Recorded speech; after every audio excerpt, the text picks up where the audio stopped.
Fabulae Faciles 2.1. In this episode, we'll be looking at the second entry in Ritchie's Fabulae Faciles, that about the character Perseus, and we'll be looking at just a portion of this second paragraph. Jupiter tamen haec omnia vidit, et filium suum servare constituit.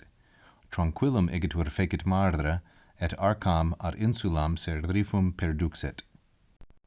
In the previous episode, Perseus was put out to sea with his mother Danae in order to avoid the murderous intentions of his grandfather Acrisius, who was responding to an oracle that said he would kill his own grandson.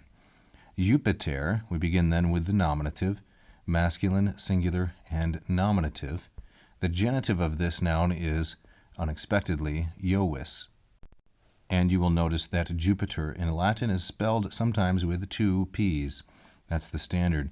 Jupiter, nevertheless, tamen, haec omnia, all these things saw, vidit. Haec omnia is neuter, plural, and accusative. Omnia is used here substantively. The nominative singular is omnis in the masculine and omne in the neuter. This particular adjective is third declension, and it's called an adjective of two endings. That's because the masculine and feminine are identical, that's one ending, and the neuter is separate, that's the second ending. All third declension adjectives are I stem, with the exception of comparatives. So that explains why there is an I here in the neuter plural. This substantive adjective, all things, is modified by this demonstrative haec, all these things, and this has reference to what came before. Jupiter, however, saw all these things. Vidit is the perfect, the third singular perfect, indicative, active, of the second conjugation verb video, videre. One of the standard ways of forming the third principal part, which gives us the perfect tense, i.e. vidi, one of the standard ways of forming the third principal part for the second conjugation is to add ui.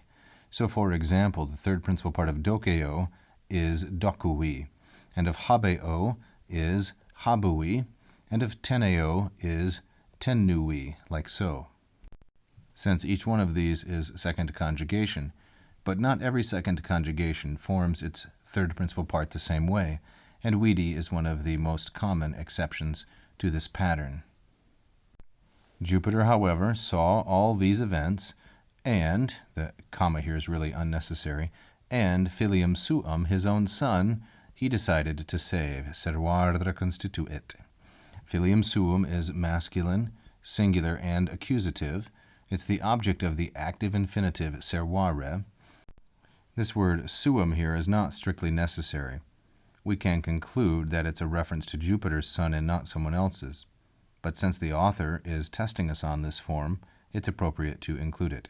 The finite verb here, constituit, is from the third conjugation, constituo, constituere, like so.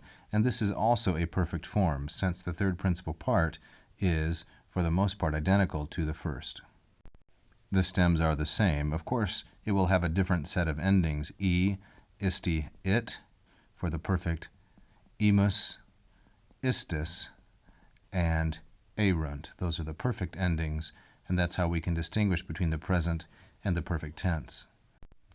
Many textbooks would take this infinitive servare as a complementary infinitive with constituit.